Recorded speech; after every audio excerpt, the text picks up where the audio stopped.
जी जनाब, welcome back to the channel. We hope आप सब ठीक ठाक होंगे, खैरियत से होंगे।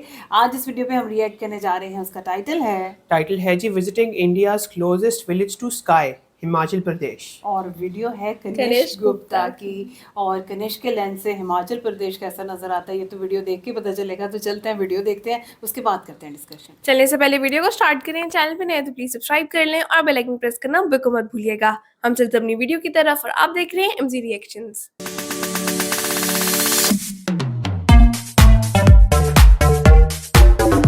चले जी, वीडियो को स्टार्ट करते हैं। 3 2 1 एंड गो। इंडिया का हाईएस्ट विलेज इतनी ज्यादा ऊंचाई पर बसा है कि यहाँ ऑक्सीजन सी लेवल के कंपैरिजन में सिर्फ आधी है। इतनी ज्यादा ऊंचाई कि यहाँ का टेम्परेचर हमारे घर के फ्रीजर से भी कहीं ज्यादा ठंडा है। बल्कि इतनी ज्यादा ऊंचाई कि यहाँ पेड़ भी नहीं सरवाइव कर पा।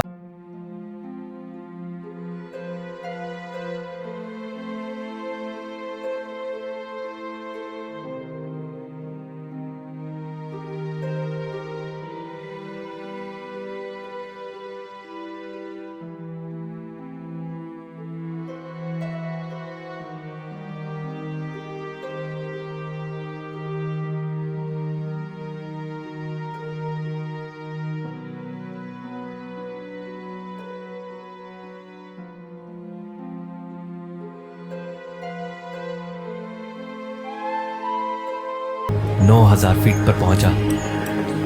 600 फीट से 9,000। तो अभी मैं हाईएस्ट विलेज जाने के ऑलमोस्ट आधे रास्ते में आ गया हूँ और यहीं से ही मतलब इसी हाइट से आपको ऑक्सीजन की कमी होनी शुरू हो जाती है। तो यहाँ पर जब मैंने टेस्ट किया तो मेरा ऑक्सीजन लेवल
ठंड में मतलब इस जगह के बारे में जो भी चीज़ है वो सारी चीज़ें ये बताती है कि इस तरह की जगह पर तो इंसान रह ही नहीं सकते। पर फिर भी यहाँ पर लोग रहते आ रहे हैं। वो सिर्फ सरवाइव नहीं कर रहे हैं, वो एक तरह से थ्राइव कर रहे हैं। वो यहाँ हर वो काम कर रहे हैं जो इतना मुश्किल होता है, चाहे वो खेती हो या फिर कुछ भी किसी भी तरह की चीज़ें हो। तो कैसे ये लोग इतनी ज़्यादा मुश्किल हालातों में रह पाते हैं, इसी का पता लगाने अभी मैं यहाँ पर कुछ दिन बिताने वाला हूँ। तो मुझे भी अपना ऑक्सीजन लेवल चेक करना पड़ेगा कितना ज़्यादा ड्रॉप हो गया और क्या मैं अच्छे से एक्लिमेटाइज कर पा रहा हूँ। मेरा ऑक्सीजन लेवल अब 80 है, जो कि बहुत ज़्यादा कम है। इतना कम कि प्लेन एरिया में इस लेवल पर वेंटिलेटर पर पहुंच सकते हैं। पर क्योंकि अभी मैं इतने ऑल्टीट्यूड पर हूँ तो ये एक तरह से नॉर्मल लेवल्स हैं, अगर कोई सिम्टम नहीं हो रहे तो। पर ये ऊंचाई ही इतनी है कि कॉमिक विलेज सिर्फ इंडिया की नहीं बल्कि दुनिया के हाईएस्ट सेटलमेंट में से आता है, जिस लिस्ट में इंडिया के 2 और विलेजेस भी शामिल हैं। और जो वर्ल्ड की हाईएस्ट सेटलमेंट है वो है पेरू का ला रिंकोनाडा, जो 16,000 फीट पर है। पर इतनी ऊंची जगहों को भी कुछ लोगों ने अपना घर चुना है, जिनकी जिंदगी को करीब से जानने के लिए मैं यहीं रहने वाली एक फैमिली के साथ रुकने वाला हूँ, इस खूबसूरत से मड हाउस में। यहाँ के ये सारे ही घर एक जैसे दिखते हैं, पर ये कोई इत्तेफाक नहीं है, बल्कि इनके ऐसे होने की खास वजह है। यहाँ पर आप सारे ही घरों में वाइट का ये पेंट देखेंगे। तो ये वाइट पेंट का भी खास वजह ये है क्योंकि ये कोल्ड डेजर्ट है और यहाँ पर हाइट भी बहुत ज़्यादा है, तो आप सन के और ज़्यादा करीब हो गए हैं। तो यहाँ पर बहुत तेज़ सनलाइट होती है, तो उस सनलाइट को ये रिफ्लेक्ट कर सके दीवारें, इसलिए पूरे घर को वाइट पेंट करा जाता है। तो आपको इस गांव के चारों तरफ बहुत सारी मिट्टी तो दिख रही होगी, तो ऑब्वियसली यहाँ पर मिट्टी की तो कोई कमी नहीं है, तो इसलिए पूरे घर को मिट्टी से बनाते हैं, यहीं की मिट्टी से बनाते हैं। जो हमारे यहाँ जनरली मोल्ड्स की दीवारें बनती है, यहाँ बनती है उसकी डबल से ऑलमोस्ट 2 फीट की दीवारें, इतनी मोटी मोटी दीवारें यहाँ बनती है, तो उससे बहुत अच्छी इंसुलेशन होती है और अंदर गर्मी बनी रहती है। और क्योंकि इतनी ऊंचाई पर हवा भी तेज चलती है, तो यहाँ विंडोज को भी छोटा बनाया जाता है और जहाँ से धूप आती है उन विंडोज को बड़ा रखा जाता है। पर इस घर में सबसे अनोखा तो यहाँ का ये टॉयलेट है। अब क्योंकि यहाँ पर ठंड इतनी पड़ती है कि पाइपलाइन सारी जम जाती है और जो टॉयलेट का ड्रेन होता है, ड्रेन पाइप भी जम जाता है, तो इसलिए इन्हें ये ड्राई टॉयलेट यूज़ करना पड़ता है, जिसमें एक कमरे के अंदर एक छेद होता है जिसके अंदर आप अपना काम करेंगे और फिर वो नीचे एक गड्ढे में एक तरह से पिट है नीचे, उसमें जमा होता रहता है। और जब भी आप इसको टॉयलेट को यूज़ करेंगे उसके बाद आपको यहाँ साइड में पड़ी हुई जो चीज़ दिख रही है ये एक्चुअल में खाद है, तो इस खाद को आप इसमें डालेंगे और वो आपका वेस्ट वो भी खाद में कन्वर्ट हो जाएगा धीरे धीरे टाइम के साथ। फिर इसी खाद को ये खेतों में भी यूज़ करते हैं, तो एक तरह से कहें तो यहाँ पर वेस्ट नहीं जाता है। और क्योंकि मैं भी इसी मड हाउस में रह रहा हूँ तो मुझे भी यही टॉयलेट यूज़ करना पड़ रहा है, तो फिर इफ़ यू अलाउ मी तो चलो टॉयलेट ड्राई हो सकता है, पर जीने के लिए पानी की तो जरूरत है ही, तो वो कहाँ से आएगा? और जहाँ आसपास सब जमा हुआ है वहाँ पानी कैसे बचेगा? खैर किस्मत से इस गांव में एक धारा है जिसमें ग्लेशियर से पानी आता है, और क्योंकि वो ज़मीन के नीचे से आता है तो जमता भी नहीं। पर उस पानी के लिए घर से कुछ दूर चलकर उसके पास तक जाना पड़ता है, 20 से 30 लीटर के कैंस के साथ। कितना लीटर है भैया ये वाला? 35 लीटर। और ऐसे कैंस को उठाकर दिन में कई चक्कर लगाने पड़ते हैं।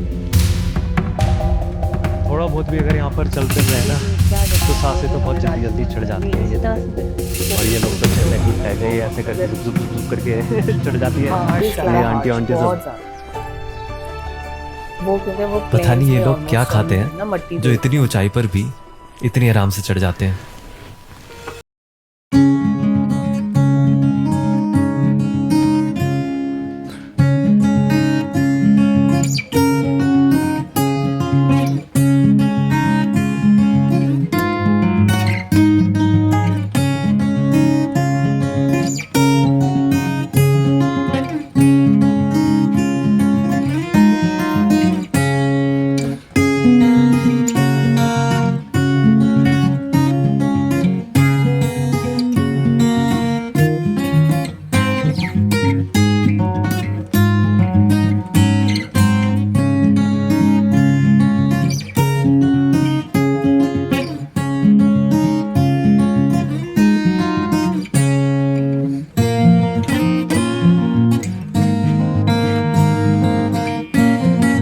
हम में जाते हैं सुबह तो टेस्ट करके देखते हैं कैसा है। आई डोंट नो रियल है कि प्लास्टिक वाला है।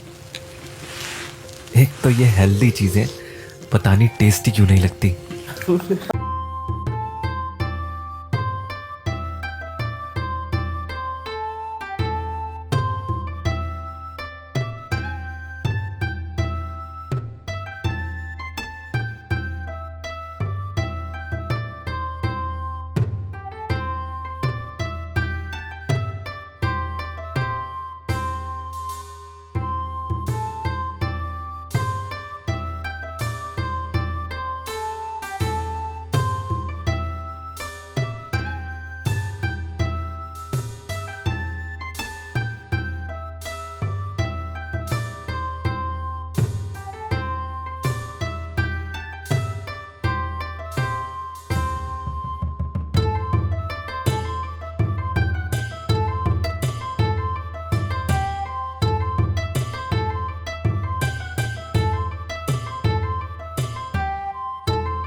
वाली यहाँ पे इतने ज़्यादा ऑल्टीट्यूड पे वैसी।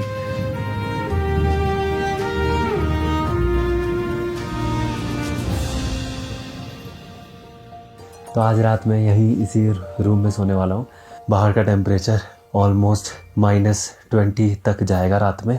तो क्या होता है कि यहाँ पर अभी मेरे जो बेड है इसके नीचे बेड की वूल बिछी हुई है जो कि काफ़ी बॉडी की हीट को रिटेन रखती है। इसके बाद एक ब्लैंकेट है, इसके बाद एक और कंबल और फिर इसके बाद एक रज़ाई है और बात यही नहीं ख़त्म होती। इसके बाद एक और रज़ाई है और ये सच में इतने सारे सामान यहाँ पर ज़रूरी है क्योंकि इस कमरे में कोई भी हीटिंग सॉल्यूशन नहीं है, कोई बुखारी नहीं, कुछ नहीं है। तो सिर्फ आप अपनी बॉडी की हीट पे डिपेंडेंट हो यहाँ पर सर्वाइव करने के लिए। काफ़ी भारी ऐसा लग रहा है किसने बहुत सारा बोझ मेरे ऊपर रख दिया है। Bye, good night.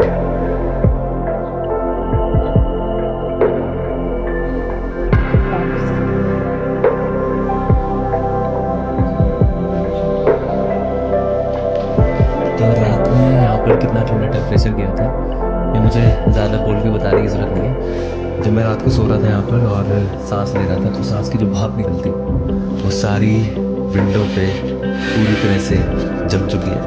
वो भी बाहर से नहीं अंदर से ये बर्फ़। तो कितना ज़्यादा ठंडा टेम्परेचर यहाँ पर है, पूरी बर्फ़ जम गई है एकदम। खैर ये ठंड मुझे अंदर नहीं रोक सकती ये पता लगाने से कि इंडिया का ये हाईएस्ट विलेज आखिर बना कैसे। क्योंकि यहाँ से बस 10 किलोमीटर दूर एक जगह है जो इसके बनने की कहानी छुपाई बैठी है।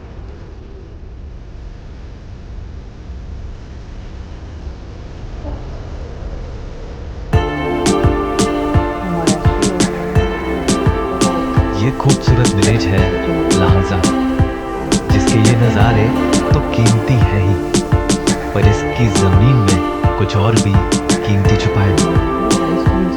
क्योंकि इस ज़मीन में मिलते हैं कुछ ऐसे पत्थर जो समंदर में रहने वाले जानवरों से मिलता जुलता है। क्योंकि यहाँ पर इस तरह के फॉसिल्स मिलते हैं जो कि मरीन एनिमल्स के हैं। और यहाँ पहाड़ों में भला ये कैसे आए? खैर ये यहाँ नहीं आए, बल्कि ये तो इन पहाड़ों से भी पुराने हैं। क्योंकि करोड़ों साल पहले ये सब एक समंदर हुआ करता था जिसे कहते थे टेथिस सी, जो इंडियन प्लेट और यूरेशियन प्लेट के बीच हुआ करता था। पर समय के साथ साथ इंडियन प्लेट ऊपर की तरफ बढ़ी, जिससे समंदर का तल बंद होकर टकरा गया यूरेशियन प्लेट से और जन्म हुआ उन पहाड़ों का जिन्हें आज हम हिमालयस कहते हैं, जिसने इंडिया के सबसे ऊंचे विलेज के साथ साथ पूरे हिमालयस को बनाया है। पर समंदर के जो कभी जिंदा जीव थे वो आज इन फॉसिल्स में बदल गए हैं। और ये बात सच में बहुत ज़्यादा इंटरेस्टिंग है। अभी तक मैंने बस कहानियों में सुना था, बट आज मैं सच में ये प्रूफ देख रहा हूँ। क्या खूबसूरत चीज़ है। और ऐसे ही जन्म हुआ है यहाँ के इस सबसे खूबसूरत पहाड़ का भी, चाऊ चाऊ कांगनेता।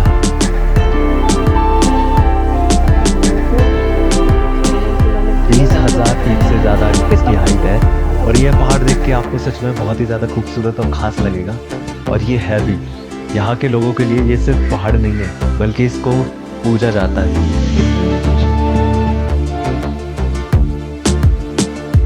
क्योंकि यहाँ रहने वाले लोगों के लिए ये पहाड़ बुद्धा का आशीर्वाद है। क्योंकि यही पहाड़ इस कोल्ड डेजर्ट में बसे आसपास के गांव को 12 महीने पानी देता है। और मतलब ये चारों तरफ की वैली ही इतनी खूबसूरत है, मतलब बुद्धा जी को इतना खूबसूरत नज़ारा देखने को मिल रहा है तो वो यहाँ से क्यों हटेंगे। बहुत ही ज़्यादा सुंदर है।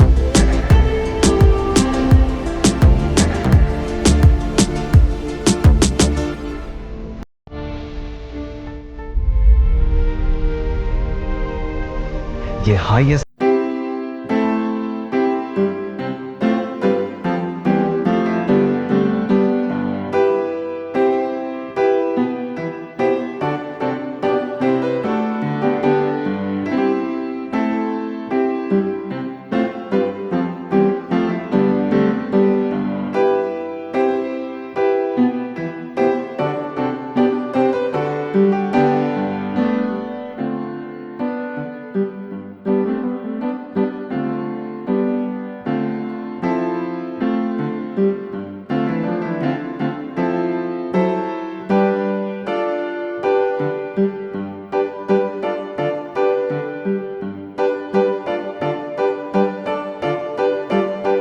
भी गिर रहे हैं।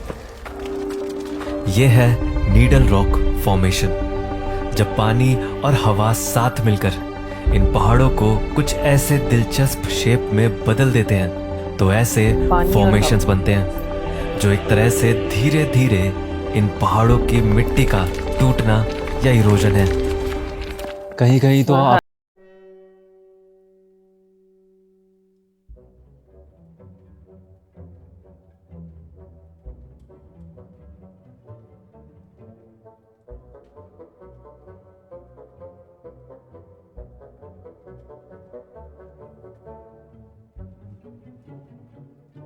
जा रहे हैं वहाँ इंडिया के सबसे ऊंचे गांव में रहने वाले ये लोग कैसे सदियों से जी रहे हैं। ये राज छुपा है इन लोगों की बॉडी में, क्योंकि ये लोग सिर्फ इस जगह से एक्लिमेटाइज नहीं है बल्कि पीढ़ी दर पीढ़ी इतने सालों में इनकी बॉडी कुछ अलग तरह से इवॉल्व हुई है जो हम लोगों से कहीं ज़्यादा बेहतर है। तो इनकी बॉडी में जो चेंज आता है वो आता है कि इनकी बॉडी में हाई रेड ब्लड सेल्स होते हैं, इनका हीमोग्लोबिन ज़्यादा होता है, इसलिए इनके ज़्यादा ऑक्सीजन कैरी कर पाते हैं ब्लड। दूसरी खास बात यह है कि इनकी जो लंग की कैपेसिटी है वो हम लोगों से बहुत ज़्यादा होती है। तो जब भी ये सांसें लेते हैं तो वो सांस ज़्यादा गहरी होती है, हम लोगों से हम इतनी गहरी ले नहीं सकते क्योंकि इनकी जेनेटिकली लंग्स ज़्यादा गहरी कैपेसिटी की हो चुकी हैं। पर मैंने इनके इस फिजियोलॉजिकल चेंज का प्रूफ देखने के लिए इनके भी ऑक्सीजन लेवल्स चेक किए, लेकिन इन सब के लेवल्स मुझसे भी 9% कम आए। पर इनके कम लेवल्स ही इनकी बॉडी की ज़्यादा एफिशिएंसी को दिखाते हैं, क्योंकि इन्हें इतनी ऑक्सीजन की ज़रूरत ही नहीं है जितना मेरी बॉडी को है। और इस इवोल्यूशन की वजह से ये सिर्फ अब ह्यूमन नहीं रहे हैं, ये सुपर ह्यूमंस बन चुके हैं जो यहाँ पर इतने ज़्यादा हाई ऑल्टीट्यूड पे सालों से रह रहे हैं।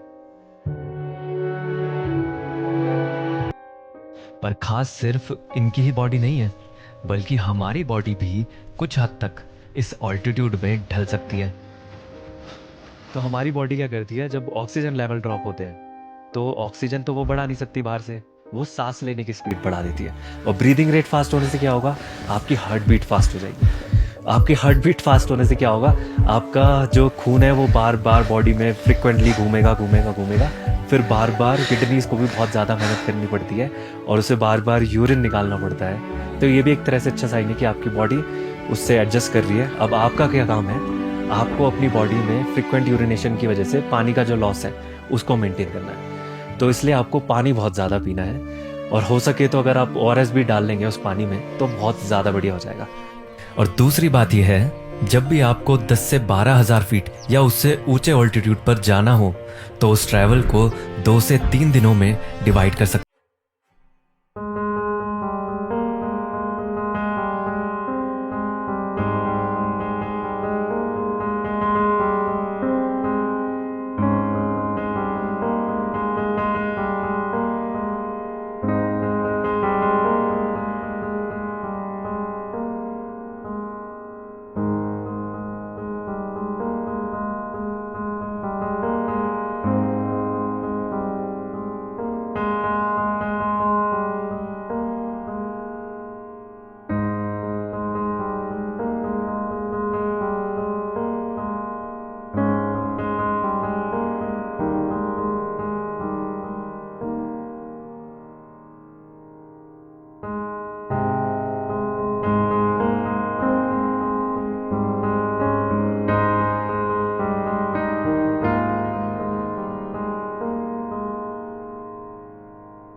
गिनती के 12 घर हैं, तो अगर किसी के यहाँ पूजा या कोई फंक्शन होता है तो पूरा गांव उसका हिस्सा बनता है। जैसे कि आज इस घर में एक पूजा है और सभी एक साथ मिलकर यहाँ हर काम में इस फैमिली का हाथ बटा रहे हैं। आप लोग क्या कर रहे हैं? प्रसाद बना रहे हैं। हाँ प्रसाद है, प्रसाद। अच्छा प्रसाद बना रहे हैं। अच्छा ये बनाना शेक है। बनाना शेक देसी स्टाइल में। कैसे देसी कैसे? बनाना और दूध ही है इसमें ना। बनाना है, दूध है, अच्छा, थोड़ा सत्तू है। सत्तू भी अच्छा। अब देसी बनाना शेक को तो कैसे ही मना कर सकते हैं, ये बनाना शेक जो कि बहुत टेस्टी था। बढ़िया। और घर के बाहर कुछ लोग बर्तन धोने में हाथ बटा रहे थे। पर सवाल तो ये है कि इतने ठंडे ग्लेशियर के पानी से बर्तन कैसे धो रहे हैं। खैर ये कमाल है इसका। तो यहाँ का इंस्टेंट गीज़र है एक तरह से। इन्होंने इसमें क्या किया हुआ है, यहाँ पे एक फनल सा लगाया हुआ है जिसमें पाइप से ठंडा पानी डाल रहे हैं, तो तुरंत बहुत तेज़ गर्म पानी निकल रहा है, क्योंकि इसके अंदर लगातार लकड़ियाँ जल रही हैं। एक तंदूर की तरह सिस्टम है जिसको बोलते हैं हम।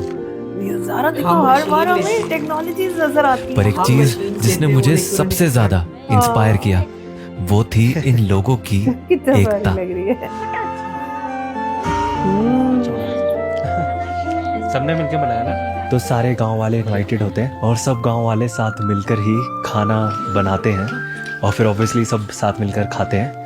बट सबसे ज़्यादा कमाल की बात यह है कि वो बस ये सब करके घर वापस नहीं चले जाते, बल्कि सब एक साथ मिलकर बर्तन तक धोते हैं और सफाई कर फिर जाते हैं अपने अपने घर। गर्म पानी से धो रहे हैं तो यूं करके साफ। तो फिर अब आपने बर्तन धो लिए, अब आप सफाई करके फिर अपने अपने घर जाओगे। क्लीन करके फिर घर जाओगे। अच्छा अच्छा। किसी एक घर पर वो सारे काम का बोझ नहीं छोड़ते। मतलब कितनी ज़्यादा बड़ी बात है यार ये, कितनी किस लेवल की यहाँ पर यूनिटी है। आपको शहरों में कहीं नहीं मिलेगा ये सब देखने को। और जैसे मैंने कहा इन लोगों की एकता ने मुझे सच में इंस्पायर किया। तो यहाँ से वापस लौटने से पहले मैं स्पीति वैली के रास्ते में आने वाले इस गांव कल्पा में रुका, एक खास वजह से। तो जब लास्ट टाइम मैं कल्पा आया था, जो मैंने लास्ट वीडियो बनाई है कल्पा की, तो उसमें मैं घर के अंदर गया था। जिस घर के अंदर गया था तो वहाँ पे एक आंटी थी जिन्होंने मुझे एक हिमाचली टोपी ऐसे ही गिफ्ट कर दी थी। और फिर मैंने उनको बोला था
से हिमाचल प्रदेश को देखना कनिष्क के लेंस से ना एक और एक्सपीरियंस होता है। और हम लोग हमेशा बात करते हैं कि कनिष्क की वीडियोस डिफरेंट होती हैं।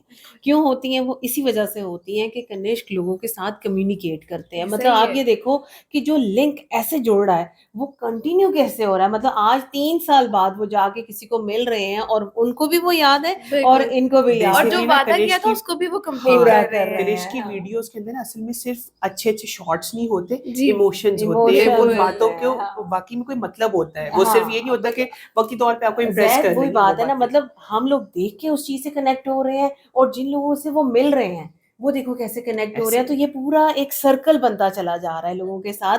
और इतनी ज्यादा खूबसूरती, इतनी प्यारी जगह, और फिर लोग कैसे रहते हैं, किस तरह से वो सरवाइव करते हैं, ये चीजें बड़ी खूबसूरत हैं। वही बहुत बात अच्छी आप है। कुछ अर्सा पहले भी कही थी कि टफ वेदर हो, डिफिकल्ट टेरेन हो, हर जगह की अपनी खूबसूरती है, होती है। बिल्कुल वहाँ पे है। रहने के लिए डिफरेंट टास्क होते हैं हाँ आपके जी। बिल्कुल सामने, ऐसे ही है। लेकिन उसके बावजूद वो जगह बहुत खूबसूरत बहुत होती है। खूबसूरत बहुत होती ज्यादा है। खूबसूरत मामा ने वही बात की है कि आप देखें जो लोग डेजर्ट में रहते हैं उनका क्या प्रॉब्लम होता है, पानी।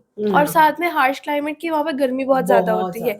यहाँ पे सेम चीज लेकिन ऑपोजिट इस तरीके से कि यहाँ पे सर्दी बहुत ज्यादा होती है लेकिन है फिर भी पानी की देखो, कमी। और बिल्कुल हिली एरिया भी है हिली ना, ये एरिया भी आप जीरो देख लेते हो वेजिटेशन ना। है, लेकिन हाँ। 12 महीने पानी अवेलेबल 12 हाँ महीने जी। पानी अवेलेबल है। बहुत खूबसूरती के साथ उन्होंने नई नई जो टेक्नोलॉजीज लोगों ने इन्वेंट की हुई है ना, वो बड़ी कमाल स्पेशली की जो है। वो गीजर बनाया हुआ गीजर था ना, बनाया वो हुआ उसको मुझे कहते बहुत हैं ना अच्छा सादा लग जुबान रहा में जुगाड़ लगाना। हाँ। वो एक्सपर्ट्स हैं। तो बिल्कुल। जैद ये देखो ना, हम जब इस तरह की वीडियोस देख रहे हैं तो ना सिर्फ हम नेचर को समझ रहे हैं, हाँ जी। बल्कि लोगों ने क्या क्या इन्वेंशंस की हैं वो भी चीजें हमारे बिल्कुल। सामने आ रही अच्छा हैं। जो वो नीडल पीक्स थी या नीडल माउंटेन कह लें, वो यार कितना वाकई खूबसूरत में था। नेचर का बहुत, मान बहुत मतलब जबरदस्त। हमने जब स्पीति वैली देखी थी तो उसके अंदर इस तरह की जगह हमने देखी थी। वो बस सारी। एक शॉट में देख लिया बिल्कुल ना देखी हमने, थी। आज लेकिन अभी आज डिटेल हमने में देखा ना। बिल्कुल ऐसे ही है। कमाल की वीडियो, लोग कैसे रहते हैं, कैसे सरवाइव करते हैं, ये सारी चीजें हम लोगों ने यहाँ पे देखी। लेकिन सबसे बढ़ के वही बात है कि जो लोगों के साथ एक रिलेशन बनता है ना, जो कम्युनिकेशन होती है लोगों के आपस में, वो चीज बहुत बहुत जबरदस्त अच्छी होती है। कमाल की वीडियो। आप बताएं आज की वीडियो कैसी लगी, हमारा रिएक्शन कैसा लगा। अगर अच्छा लगा हो तो वीडियो को लाइक और चैनल को सब्सक्राइब करना बिल्कुल मत भूलिएगा। मिलते हैं आपसे अगली वीडियो में। अपना बहुत ख्याल रखिएगा।